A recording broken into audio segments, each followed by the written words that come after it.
No vídeo de hoje vou falar aí dos 10 álbuns que eu mais ouço na minha coleção. Isso é uma tag da Vinyl Community, né, comunidade de colecionadores de vinil. Fui convidado aí pelo meu amigo Lúcio Brancato lá no canal dele. Lá ele fez um vídeo bem legal, né, e marcou alguns perfis aí de colecionadores. Então vamos lá, né, vamos fazer esta tag da Vinyl Community depois da vinheta.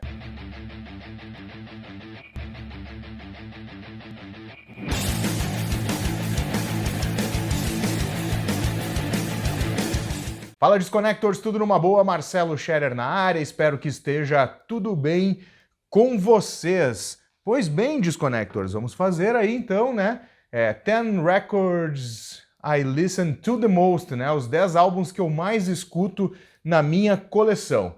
É bom a gente fazer um disclaimer aqui, né, cara, eu não costumo ter, assim, um top 10 de álbuns que eu mais ouço, né. Quer dizer, não é bem assim, né? Até tem alguns álbuns que eu mais ouço, mas esses álbuns também costumam variar, né? Isso é porque o meu gosto musical é bem amplo, então tem épocas que eu gosto de ouvir algum estilo sobre o outro, né? Dentro do rock, obviamente, em sua maioria, né? Não obviamente, mas em sua maioria. E eu acabo deixando de tempos em tempos alguns de lado, né? Ouço outros, mas eu vou tentar fazer aí os 10 álbuns que eu mais ouço, digamos que atualmente, assim, né? Claro que muitos deles são álbuns que eu ouço repetidamente há muitos e muitos anos, mas especificamente para esse vídeo eu fiz essa mescla, assim, do que eu estou ouvindo mais, ou do que eu ouvi mais aí nesses últimos anos, até para não roubar aí dentro dessa tag do vinil. Beleza? Vamos começar aí com um clássico, cara. Alice in Chains, esse aqui é o discão Facelift. Aqui tem muita coisa boa, né, cara? We Die Young, Man in the Box, Sea of Sorrow, Bleed the Freak, I Can't Remember. Esse é o primeiro álbum aí da galera do Alice in Chains, né? A primeira, digamos assim, que a primeira banda de Seattle a estourar, né? Antes do Nirvana, antes do Nevermind, né? Esses caras estouraram muito, lançaram pela Sony, né? Então foram os primeiros artistas daquela região a lançar por um grande selo, e os caras se deram muito bem, tanto é que estão aí até hoje. Obviamente aí com o falecimento do Lonnie Stanley, né, e também o Michael Starrs também, né, o Mike Starrs, que também já não estava no álbum seguinte na banda, né, acabou saindo. E, cara, o que dizer desse disco, né, cara, é um super disco. Esse aqui é uma versão com 4 LPs, com 4 discos, foi relançado acho que em 2022, essa aqui é relançada, não, 2020 teve o relançamento dele. Então aqui tem, pra mim, a origem aí, né, do Alice in Chains, né, cara, o som mais cru deles, talvez esteja aqui. O Dirt também eu gosto muito, que é o segundo álbum. Aliás, eu gosto de toda a discografia, mas esse aqui é um álbum que me marcou muito e é o que eu escuto até hoje, Facelift. Álbum de 92, cara, sem óculos vai ficar difícil, mas eu acho que é 91, vamos lá. Álbum de 1990, cara, nem é 91, tá aí. Grande disco do Alice in Chains. Fear Inoculum, cara, do Tool. Talvez destes que estão aqui, desses 10 álbuns, esse aqui seja o mais atual, que é de 2019, se não me engano, este álbum aqui, cara. Esse é um álbum triplo, descasso, né, cara? Assim, o Tool, pra mim, aqui chegou ao nível que dificilmente eles vão conseguir fazer um álbum tão bom, né, cara? Estavam muito inspirado, é uma piração do início ao fim, uma música melhor que a outra, né, cara? E como eu falei, dentro dos álbuns que eu tenho aqui, que em sua maioria é muito da minha geração, né, galera que foi adolescente dos anos 90, também tem alguma coisa dos anos 70, que eu vou puxar até agora, tô olhando para ele aqui, e, cara, eu tenho apenas um álbum dos anos 80 dentre esses 10. Vamos lá, então, para o mestre Neil Young com Zuma, cara. Eu realmente acho este álbum sensacional, cara. Eu não tenho muito que falar. É um álbum de 1975. Aqui a gente tem Don't Cry No Tears, tem Stupid Girl, que também é muito massa, Drive Back, Cortez the Killer, Through My Sails, Look For Alone, Bars to Blues, Pardon My Hurt. É um discão bom do início ao fim, né, cara? Produção, obviamente, do parceiro dele, David Briggs. Eu sou aficionado por esse disco, eu até acho que esse disco aqui ele tá ali entre os primeiros álbuns que a gente pode dizer de rock alternativo, principalmente pela semitonada das guitarras, né, atonal ali, tanto na guitarra como nos vocais, e que foi utilizado e inspirou muito a galera dos anos 80 ali, como Dinosaur Jr., né, essa galera daquela cena ali que trouxe o rock alternativo para os holofotes, né? Então tá aí, cara, para mim um dos melhores álbuns do Neil Young, Zuma, álbum que eu tenho muito carinho por ele, gosto muito de ouvir. Falando em anos 70, cara, indo agora lá para Nova York, viajando para Nova York, tá aqui, meu. Isso aqui é uma obra de arte, cara. Estou falando do Television. Aqui tem Tom Verlaine nos vocais, Richard Lloyd nas guitarras, Fred Smith no baixo vocal e também Billy Fica nas baterias. Álbum lançado em 1977, dando um tom aí do que seria o punk, pós-punk, principalmente pelo lado americano, que a divisão é um pouco mais confusa, né? A gente tem ali no movimento punk o Ramones, mas também tem Pat Smith, então assim, não tem uma unidade sonora, como a gente pode dizer, né? Tem os próprios Television aí, e o Mark Moon é um álbum que marcou muito, né? Inclusive também pode ter um pezinho no post-punk aqui no tipo de som, se a gente for avaliar se é que a gente consegue fazer isto, né? Isso aqui é um descasso, né, cara? Aqui a gente tem a clássica Mark Moon, né? Uma música sensacional, See No Evil, Venus, Friction, Elevation, Guiding Light, Prophet e Turn Curtain. Então, um descasso, recomendo também, né, cara, se você não tem na sua discoteca, cara, pra mim é um disco obrigatório, esse eu estou sempre ouvindo, acho sensacional. Gosto muito daquela cena ali de Nova York. Falei que um álbum que ia ter apenas um álbum dos anos 2000 pra cá, me enganei na realidade, mas me enganei muito porque este guitarrista aqui, Jerry Cantrell, ele faz parte do Alice in Chains, então ele tem todas aquelas características daquela geração dos anos 90. Este é o último álbum dele, cara, o Brighton. É sensacional, cara. É o tipo de álbum que tu ouve do início ao fim, muita melodia, né, cara? Misturado também com guitarras pesadas. Pra mim é um dos guitarristas, dos melhores guitarristas, né? E aí não tô falando de virtuose, né? Tô falando de composição e também toca muito também, né? Da sua geração, junto com o mestre Zakk Wylde. Tá aqui o último álbum do Jerry Cantrell, que toca também no Alice in Chains. Afinal, o Alice in Chains não acabou, né, cara? Tá com tudo, por sinal. Anos 90, a banda dos anos 70, né? Finalzinho dos 60, virada dos 70, mais um disco dos anos 90. The Division Bell, cara. O que eu vou dizer deste álbum aqui? Um disco, né, onde David Gilmour realmente tomou conta da banda, né, sendo o integrante, digamos assim, mais importante, né, o chefe. Aqui, cara, tem músicas muito legais. Eu me lembro de ter visto essa turnê do The Division Bell, acho que até já comentei algumas vezes aqui no canal, juntamente com o meu pai, o Pulse, lá em 94, né? Esse disco deve ser dessa época, mas se não me engano. Acho que por aí. Mas eu me lembro de ter visto a tour, né? Que era o Pulse, que foi sensacional para a época. Muitos jogos de luz, né? Uma produção super caprichada, diferenciada, e eu tenho essa memória de estar vendo com meu pai na televisão, na Bandeirantes, ainda nem era Band, se chamavam Bandeirantes, e aqui a gente tem High Hopes, né, cara, uma música que é sensacional, The Great Day of Freedom, Wearing the Sign Out, Keep Talking. Cara, esse é aquele álbum que dá pra botar Take It Back, né, também não tem como não falar, né.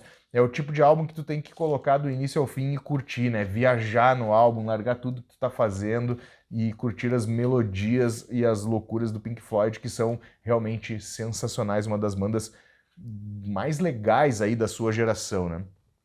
Voltando para os anos 90, né? Ou continuando nos anos 90, pelo menos nos discos dos anos 90, estou falando aqui do clássico No More Tears, né? Um dos grandes álbuns do Ozzy, se não o maior álbum, né? Eu gosto muito de Osmosis também, e eu particularmente até acho que gosto mais de Osmosis, mas como eu não tenho ele em vinil, e isso aqui é a Vinyl Community, né? Ou a Vinyl Tag, eu resolvi trazer apenas os vinis, obviamente, né? Para manter a coerência. Aqui a gente tem o mestre Zakk Wylde, tem o baixista, né? O Mike Inez, que tocou com Alice in Chains, depois que o Mark Starr saiu, né, e continuou na banda, e tá na banda até hoje. Tem também o Bob Daisley, cara, é incrível tocando baixo aqui, no disco, né? Além do Mike Ness.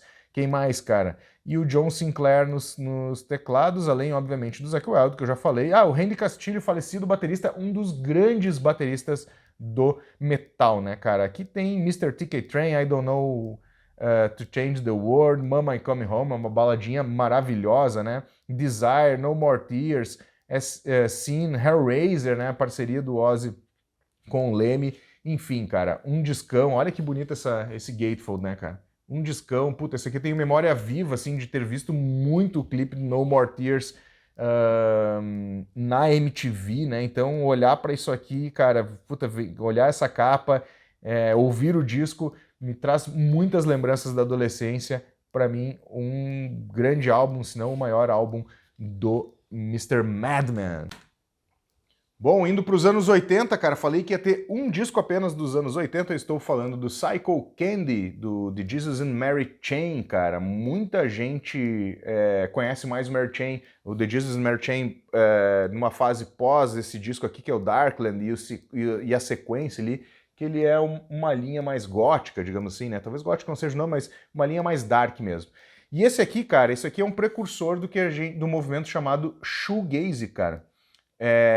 Esse é um movimento que rolou lá na Inglaterra, né, e no Reino Unido como um todo, que misturava aí o noise, muito barulho, camadas e camadas de guitarras, e aqui a gente já começa a perceber, né, que seria um proto-shoegaze, talvez seja o nome disso aqui.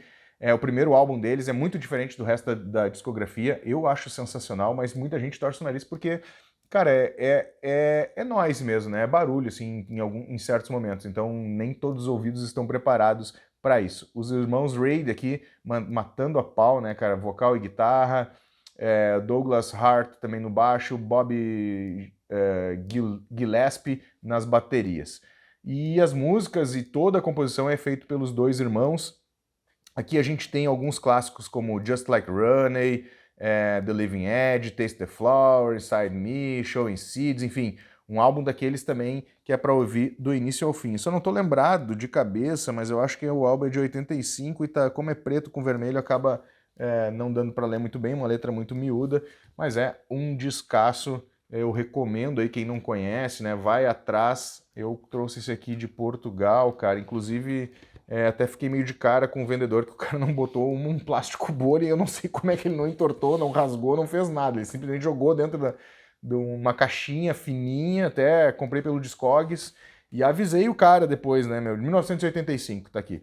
Avisei o cara, meu, tu precisa melhorar o teu empacotamento, senão tu vai perder pontos aí na plataforma. Até dei um ponto a menos, né, ia dar 5, né, mas dei a menos, porque o cara realmente foi meio relapso quanto a isso.